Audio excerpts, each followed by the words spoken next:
Selamat berjumpa kembali. Dalam kesempatan ini kita akan mempelajari context-free language secara lebih mendalam dengan menggali sifat-sifat yang dimiliki oleh kelas bahasa ini. Kelas bahasa ini sebetulnya merupakan kelas bahasa yang paling penting karena banyak bahasa-bahasa pemrograman dirancang mengikuti kaidah context-free.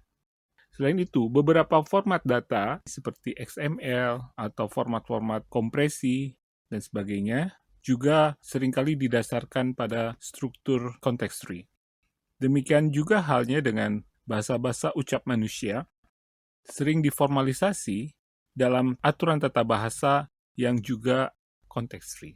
Sejauh ini kita sudah mempelajari beberapa sifat dari kelas bahasa context-free.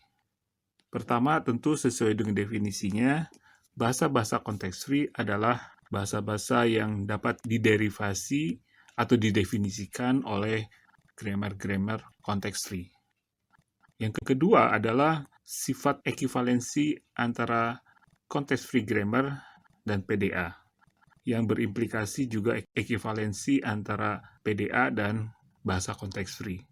Artinya setiap bahasa context-free bisa dikenali oleh sebuah PDA, dan setiap PDA pasti terkait dengan suatu bahasa context-free. Jadi, jika suatu bahasa context-free ingin ditunjukkan bahwa itu adalah context-free dengan menunjukkan grammar dari bahasa tersebut yang berbentuk context-free grammar, atau dengan menunjukkan keberanian dari pusdan otomata untuk mengenali bahasa tersebut. Namun, masalahnya sekarang kalau diberikan suatu bahasa sembarang L, jika bahasa itu unknown, dan kita sudah berusaha semaksimal mungkin tidak menemukan context-free grammar atau PDA untuk bahasa tersebut, apakah kita bisa memastikan itu bukan context-free? Tentu saja kita tidak bisa mengatakan demikian, karena bisa jadi ada orang lain yang kemudian lebih mampu menemukan grammar atau PDA untuk bahasa tersebut. Jadi sifat-sifat tersebut belum cukup untuk menyatakan suatu bahasa sembarang unknown itu bukan bahasa context-free. Diperlukan sifat-sifat lain yang harus kita pelajari. Sifat pertama yang akan kita bahas adalah suatu sifat untuk membedakan bahasa context-free dan bahasa bukan context-free. Di dalam materi mengenai bahasa reguler, kita berkenalan dengan teorema pumping. Dalam kasus bahasa context-free, kita juga akan berkenalan dengan teorema pumping versi bahasa context-free, di mana teorema ini akan digunakan untuk memastikan bahasa bukan context-free adalah benar-benar bukan context-free. Sifat yang dinyatakan oleh teorema pumping versi bahasa context-free adalah sifat yang khas dari bahasa context-free, sehingga jika suatu bahasa sembarang tidak memenuhi sifat ini, berarti ia bukan bahasa context-free. Selain sifat teorema pumping ini, ada satu sifat lagi yaitu Ogden's lemma. Teorema pumping memiliki sejumlah kelemahan sehingga untuk bahasa-bahasa tertentu digunakan. Ogden's lemma ini adalah bentuk lebih general dari teorema pumping. Nah, dalam kasus ini kadangkala Ogden lemma bisa digunakan untuk menggantikan teorema pumping. Sebelum membahas teorema pumping dan Ogden lemma, mari kita mengingat kembali parse tree dari grammar context-free.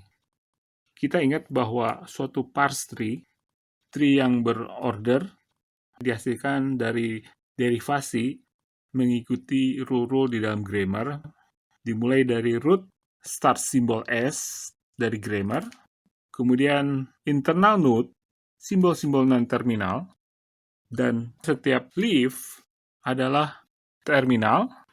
Kemudian, jika X internal node di dalam parse tree dan cabang-cabang adalah X1, X2, dan seterusnya Xn, maka R berisi rule yang berbentuk LHS-nya, X dan X1, X2, dan seterusnya Xn di RHS-nya. Dan jika grammar mengikuti kaidah Chomsky normal form, maka parse tree akan berbentuk binary tree. Sekarang mari kita membayangkan suatu parse tree yang dibentuk oleh sebuah grammar dalam bentuk CNF. Dengan demikian, parse tree-nya adalah binary tree. Di dalam grammar, jika terdapat k buah rule yang berbeda, semua rule itu digunakan, tak ada satupun yang tertinggal, dan digunakan sekali di dalam parse tree, maka tree akan membentuk suatu binary tree dengan leaf yang banyaknya k plus 1. Sekarang, kalau pada grammar yang sama, lalu grammar membentuk string yang panjangnya lebih dari k plus 1, kesimpulan apa yang kita dapatkan? Di dalamnya teraplikasikan rule yang sama lebih dari satu, sesuai dengan Pigeonhole Principle yang kita kenal. Jadi, manakala di dalam suatu parse tree terdapat sebuah rule diaplikasikan lebih dari satu kali, pasti rule tersebut menerapkan self-embedding di dalam parse tree tersebut. Di sini analoginya dengan find state machine, di mana jika di dalamnya terdapat k buah jumlah status, kemudian mesin dapat mengenali sebuah string yang panjangnya lebih dari k, berarti komputasi di dalam mesin tersebut terjadi cycle pada suatu status. Sekarang misalkan rule yang diterapkan secara self-embedding tadi adalah X. Dan X itu di dalam parse tree dapat terderivasi menjadi string X atau menjadi string VXY, di mana X adalah variabel yang sama, maka dapat dipastikan pada parse tree yang lain, X bisa terderivasi menjadi string V replikasi Q, X, Y replikasi Q. Selanjutnya, jika parse tree itu memiliki root start symbol S dan menghasilkan prefiks U, kemudian non-terminal X, dan sufiks Z, maka dapat dipastikan string-string yang berbentuk U, V replikasi Q, X, Y replikasi Q, Z juga adalah anggota dari bahasa yang dihasilkan grammar ini untuk semua kemungkinan harga Q lebih besar sama dengan 0. Berdasarkan pengamatan tersebut, jika kita mengetahui L adalah bahasa context-free, tanpa mengetahui grammar dari bahasa tersebut, maka kita dapat mengidentifikasi adanya region-region di setiap string W anggota dari bahasa tersebut yang merupakan produk dari self-embedding rule, dan replikasi region-region self-embedding tersebut tetap menghasilkan string anggota bahasa tersebut. Misalkan string itu adalah W dengan syarat panjang W adalah lebih besar dari K, suatu harga positif bukan 0. Pada string W, kita bisa menemukan bagian yang diproduksi dari self-embedding tersebut. Misalkan string W dipecah-pecah ke dalam UV X, Y, Z, di mana substring V dan Y adalah yang diproduksi dari self-embedding tersebut, maka untuk setiap replikasi Q pada substring tersebut akan menghasilkan string-string yang tetap adalah anggota bahasa L. Dengan syarat panjang VXY lebih kecil sama dengan K, dan salah satu region tidak boleh string kosong. Ini adalah teorema pumping untuk bahasa context-free, di mana di dalam teorema pumping ini kita mempompa self-embedding regions. Sementara kalau kita mengingat kembali teorema pumping untuk bahasa reguler, yang dipumping adalah region akibat dari adanya cycle di dalam komputasi untuk string W anggota bahasa tersebut. Supaya lebih jelas lagi, berikut ini kita highlight perbedaan teorema pumping untuk bahasa reguler dan teorema pumping untuk bahasa context-free. Pertama, di dalam teorema pumping untuk bahasa context-free ada dua region yang dipumping. Sementara di dalam bahasa reguler hanya satu. Kedua, di dalam teorema pumping untuk context-free, penentuan V dan Y itu jauh lebih sulit karena posisinya bisa cukup banyak kemungkinannya karena adanya prefiks U yang bisa berapa saja panjangnya, sehingga posisi V bisa di sepanjang string. Sementara pada bahasa reguler, karena X-nya adalah prefix, maka otomatis XY itu tidak akan berada di luar dari karakter pertama string. Yang ketiga, salah satu dari V dan Y itu boleh kosong, tapi tidak keduanya. Sementara syarat untuk bahasa reguler sangat sederhana, di mana panjang X minimal adalah satu simbol. Jadi di sini penekanannya adalah pada semakin banyaknya kombinasi yang harus diperiksa untuk melakukan partisi UVXYZ pada string W. Sebagai contoh pembahasan teorema pumping ini adalah untuk menganalisis bahasa AN-BN-CN. Bahasa AN-BN-CN ini memiliki 3 bagian yang mempunyai relasi. Jika bagian pertama deretan A panjangnya N, maka deretan B juga harus panjangnya N, begitu juga dengan deretan C. Nah, sekarang kita akan menggunakan teorema pumping untuk menunjukkan bahasa ini bukan bahasa context free. Untuk sembarang harga K positif, lalu kita tentukan string W, AK, BK, CK.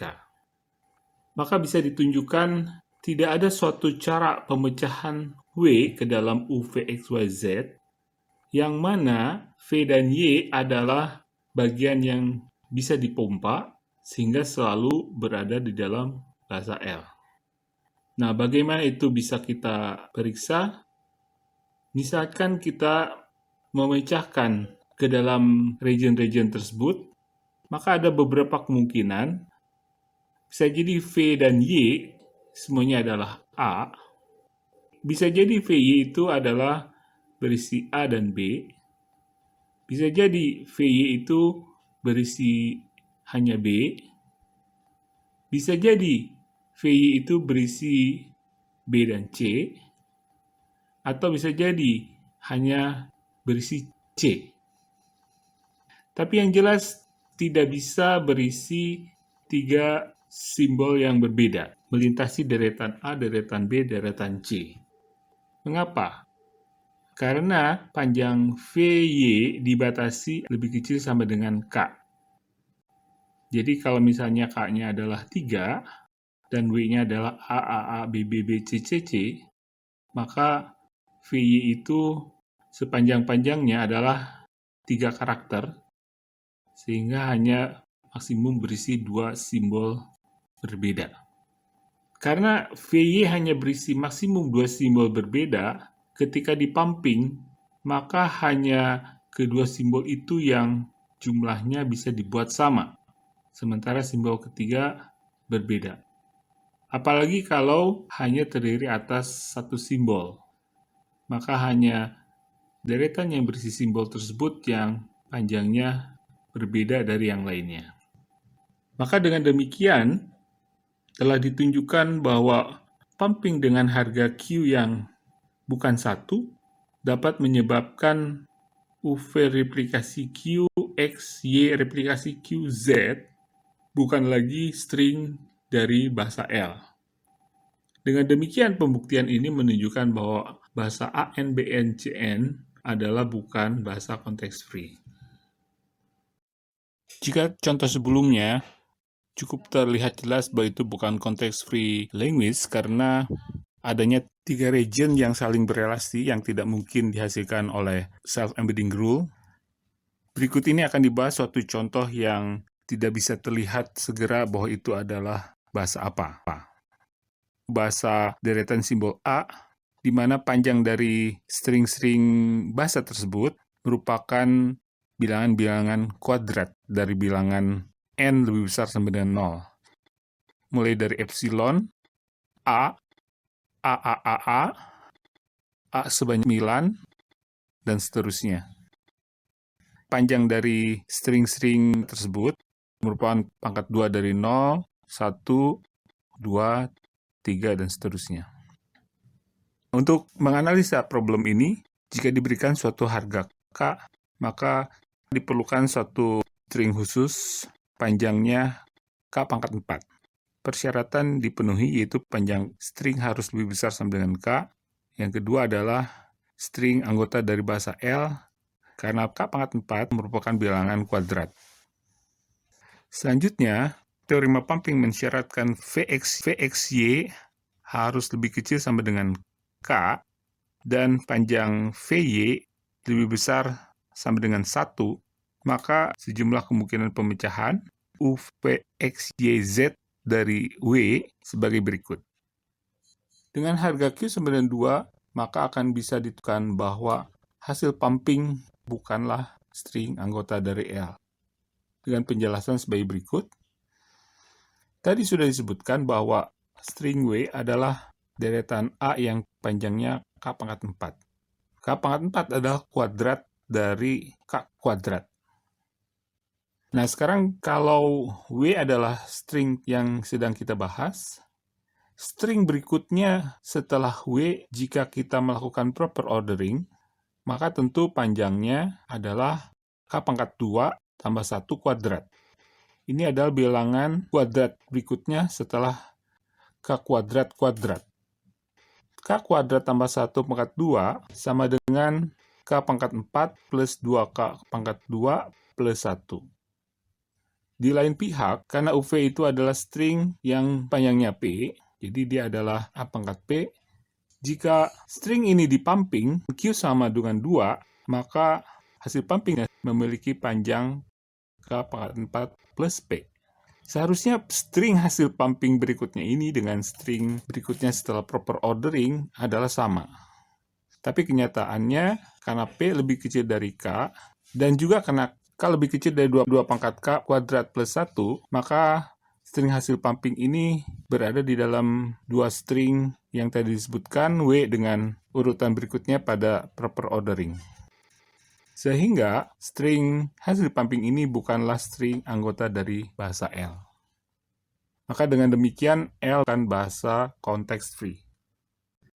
Agar pemahaman Anda semakin mendalam, berikut ini diberikan contoh ketiga, suatu bahasa di mana string-stringnya terdapat 3 region, namun salah satu region bisa dikatakan setengah bergantung dari region-region lainnya, itu apabila region ke-1 dan ke-3 harus sama panjangnya, region kedua yang di tengah boleh berapa saja, asalkan lebih panjang sama dengan dari region-region yang di kiri kanannya. Ini mirip dengan kalau di dalam teorema pumping untuk bahasa reguler adalah ANBM, di mana M lebih besar sama dengan dari N. Kita menggunakan satu kondisi yang mepet, karena kalau tidak mepet, maka kita akan terjebak untuk selalu seolah-olah bahasa ini memenuhi sifat pumping. Karena tadi disyaratkan region yang kedua lebih besar sama dengan panjang region ya, maka kita buat string W yang akan diamati di sini memiliki panjang region yang kedua sama dengan panjang region kiri kanannya. Dengan posisi yang berada di dalam perbatasan demikian, maka kita akan membuatnya keluar dari boundary untuk menjadi string yang bukan dari bahasa tersebut. Kemudian, pemecahan string W ke dalam UVXYZ itu menghasilkan sejumlah kemungkinan. Misalkan kita sebut region pertama dan kedua. Dengan syarat teorema pumping mengenai Vxy yang panjangnya tidak boleh lebih besar dari K atau panjang region di dalam string tersebut, maka kita membuat supaya pilihan V dan Y itu hanya maksimum di 2 region yang berbeda. Kemudian karena V koncat Y panjangnya lebih besar sama dengan 1, maka si terpendek dari VY adalah berada di dalam region yang sama. Jadi dari semua kemungkinan pemecahan UVXYZ, region-region yang dilintasi oleh V dan Y adalah kemungkinan pertama 1-1, artinya V di 1, Y 1. Kemungkinan kedua adalah 2-2, keduanya ada di region kedua. Ketiga adalah 3-3, dan kemungkinan yang melintasi dua region yang berbeda, 1, 2, U di 1 dan Y di 2. 2, 3, U di 2, Y di 3. 3. Bagaimana dengan 1, 3? Itu adalah tidak mungkin karena batasan VXY yang lebih kecil sama dengan K. Untuk kemungkinan 1, 1, pumping menyebabkan hasil pumping tidak sama panjang region kiri dan region terkanan. Kemungkinan 2, 2, memang region kiri dan kanan tetap sama, tapi kalau kita mengambil Q yang sama dengan 0, menyebabkan M lebih kecil dari N, yang mana tidak memenuhi properti dari bahasa ini. Untuk kemungkinan 3, 3, kasusnya sama juga dengan pilihan 1, 1. Sementara untuk pilihan 1, 2, region 1 dan region 3 jadi berbeda. Demikian juga halnya pilihan 2, 3, region 1 dan 3 juga menjadi berbeda. Maka dengan semua kemungkinan partisi yang bisa dilakukan seperti ini, semuanya pada tidak terpenuhinya sifat pumping dari bahasa ini, maka bisa disimpulkan bahasa ini bukan bahasa context free. Berikut ini adalah panduan praktis ketika kita melakukan analisis untuk menunjukkan suatu bahasa itu bukan context free, dengan menunjukkan bahasa itu tidak memenuhi sifat pumping. Pertama, dalam memilih W yang terbaik adalah yang menangkap sifat inti dari L yang secara intuitif membawa sifat non-context free. Karena kadang-kadang sebuah bahasa merupakan union dari beberapa bahasa, termasuk bahasa yang context free. Jika W adalah string yang berasal dari bagian yang context free, itu saja akan memenuhi sifat-sifat pumping ketika dianalisis. Selain itu, W harus dipilih sedemikian rupa agar pemecahan W ke dalam U, V, X, Y, Z menghasilkan jumlah kemungkinan yang sesedikit-sedikitnya. Misalnya seperti kasus sebelumnya, AN, BM, AN, jika diambil region pertama panjangnya K per 3, region kedua juga K per 3, dan region ketiga K per 3, maka kemungkinan UV melintasi 3 region sekaligus itu bisa terjadi, dan tentu saja itu menjadi kerumitan tersendiri. Jadi di poin yang kedua adalah kita buat sehomogen mungkin setiap region yang kita tentukan dalam W. Sehingga ketika dipecah, dengan batasan VXY yang lebih kecil sama dengan K, itu kemungkinannya terbatas di 1 atau maksimum 2 region. Berikutnya adalah dalam penentuan Q untuk pumping. Tentu saja kita harus memilih Q sehingga ketika dipumping, hasil pumpingnya menjadi tidak berada di dalam L. Namun kadang-kadang semua cara di atas tetap tidak memungkinkan menemukan suatu W yang cukup baik. Seperti halnya juga ketika membahas bahasa reguler, kita mengidentifikasi sifat closure dari operasi sehingga kita bekerja bukan di bahasa semula, tapi bahasa hasil operasi closure tersebut. Jadi transformasi dari problem semula L ke L aksen, di mana L aksen itu adalah hasil operasi closure dari L semula. Kemudian dengan sifat closure tersebut, pembuktiannya beralih ke bahasa yang kemungkinan jauh lebih mudah untuk dibuktikan. Dengan sifat closure itu kemudian kesimpulannya berimplikasi balik terhadap L semula untuk membuktikan bahwa L akhirnya adalah bukan context free.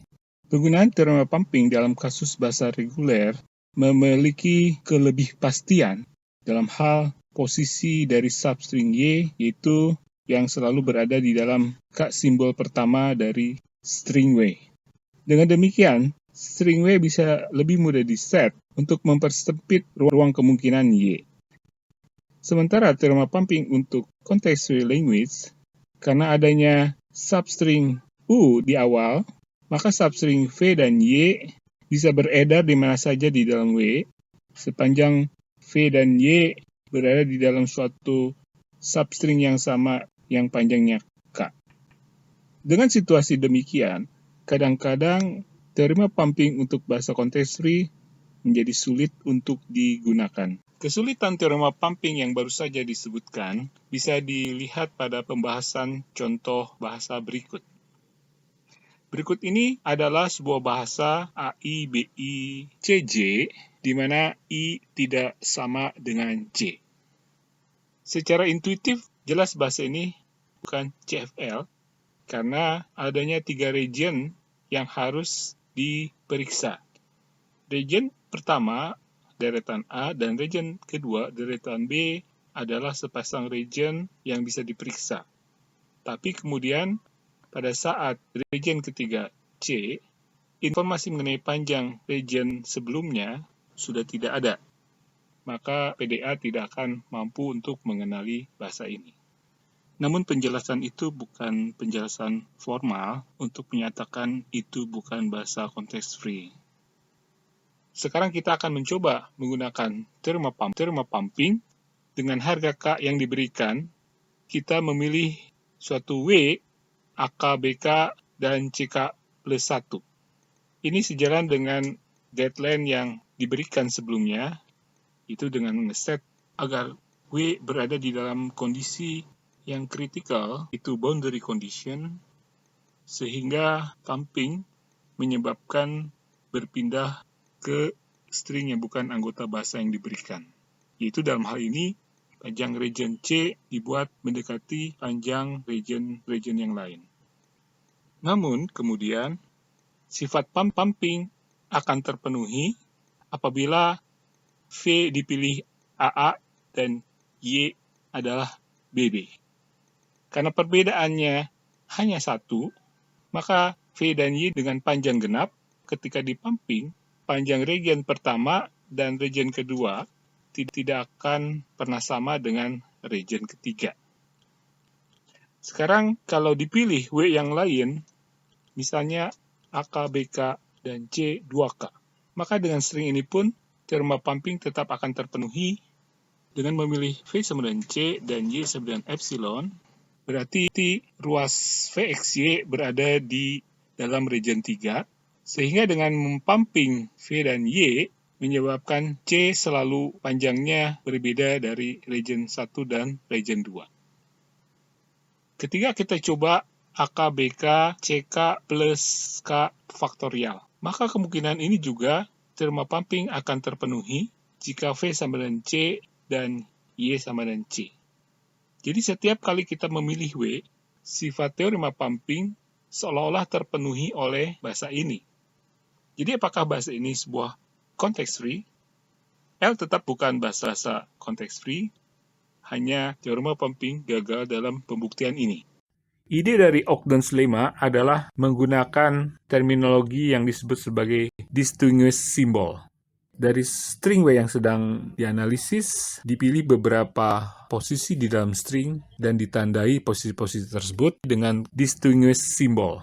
Kemudian pemeriksaan seperti halnya pada teorema pumping memberikan semua kemungkinan partisi serta melakukan pumping berfokus pada simbol-simbol yang sudah ditandai tersebut. Jadi pernyataan dari Ogden's lemma adalah jika L adalah suatu context free tanpa mengetahui grammar bahasa tersebut, untuk suatu K yang diberikan, maka string-string dalam bahasa L yang panjangnya lebih besar sama dengan K, itu posisi-posisi di dalam string itu bisa ditandai dengan K buah distinguished, sehingga partisi di mana W adalah UVXYZ, VY berisi sekurangnya satu simbol distinguished, VXY berisi sebanyak-banyaknya K simbol distinguished, dan untuk setiap pumping Q yang lebih besar dari 0, maka UV replikasi Q, X, Y replikasi Q, Z selalu adalah string di dalam L. Berikut ini adalah suatu contoh string W beserta posisi-posisi dari distinguished symbol yang dipilih sedemikian rupa untuk membatasi dan untuk mengurangi jumlah kemungkinan-kemungkinan yang bisa terjadi pada VXY. Pada contoh tersebut, K sama dengan 3, kemudian V atau Y minimal berisi salah satu simbol, dan secara bersama-sama VXY maksimum K simbol, maka kemungkinan yang bisa terjadi menjadi lebih terbatas dalam hal ini. Sekarang kita gunakan Ogden lemma untuk menganalisis bahasa yang sebelumnya tidak berhasil dibuktikan oleh teorema pumping. Untuk harga K yang diberikan, kita menggunakan string W yang tadi digunakan juga, yaitu W, AK, BK, C, K plus K faktorial. Agar pilihannya menjadi terbatas, kita posisikan distinguish symbol adalah pada setiap simbol A. Kita sebut deretan A sebagai segmen 1, deretan B sebagai segmen 2, dan deretan C sebagai segmen 3. Kita fokus pada substring V dan Y, dan sepasang bilangan yang menyatakan keberadaan V dan Y di dalam segmen-segmen tersebut. Bilangan pertama mengenai keberadaan V, dan bilangan kedua mengenai keberadaan Y. Misalkan 1, berarti V dan Y keduanya berada pada segmen 1. 1,3 berarti V berada di segmen 1 dan Y berada di segmen 3. Dengan pembatasan distinguish symbol tersebut, maka kombinasi 22, 23, atau 33 jelas tidak mungkin dapat terjadi. Karena di segmen 2 dan 3 tidak ada distinguish symbol. Jadi kombinasi yang mungkin adalah 11, 12, dan 13. Dan kemungkinan lain yaitu salah satu V atau Y atau keduanya berisi dua simbol berbeda. Mulai dari kemungkinan berisi dua simbol yang berbeda, maka pumping menyebabkan deretan simbol-simbol yang bergantian sehingga bukan anggota dari bahasa L. Kemungkinan 11 dan 13 menyebabkan ruas kedua berbeda dari ruas pertama, berarti bukan anggota dari L. Kemungkinan terakhir adalah 12. 12, dan jika V dan Y panjangnya sama, menyebabkan segmen pertama dan segmen kedua selalu jumlahnya sama. Sementara region ketiga memiliki panjang yang sangat besar sekali, yaitu K plus K faktorial. Nah, nampaknya suatu harapan mengarah pada terpenuhinya Ogden lemma. Tetapi, dengan Q sama dengan K faktorial plus panjang V ditambah 1, mengakibatkan panjang deretan A sama dengan deretan C, yang artinya tidak terpenuhnya Ogden lemma, dan berarti juga bahasa ini bukan bahasa konteks free. Jika dibandingkan dengan teorema pumping, maka kita bisa memandang teorema pumping adalah bentuk dari Ogden's lemma, di mana setiap karakter di dalam string W itu ditandai. Oleh sebab itu, di dalam teorema pumping, seluruh karakter string harus diperiksa menjadi bagian dalam pemecahan W ke dalam U, V, X, Y, Z. Sedangkan di sini kita memilih pada beberapa karakter saja, sehingga kemungkinan pemecahannya bisa dikurangi sedemikian rupa.